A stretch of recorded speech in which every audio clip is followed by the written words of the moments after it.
when there's lots of wind and you want to make sure the paper doesn't fly up, put some paper here. You put some wood down before you get the metal up, right?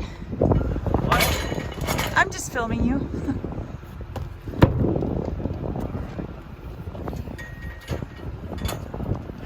It's pretty windy down here, so we don't want that paper to come up. Did you still want to get a piece here or not?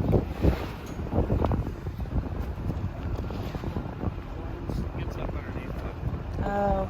Gets up underneath it. That's like a sail. Okay.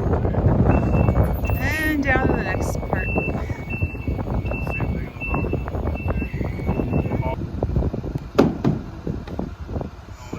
Alright. We're gonna get some freaky ass out here tonight. We gotta fucking rebuild the thing. Suck.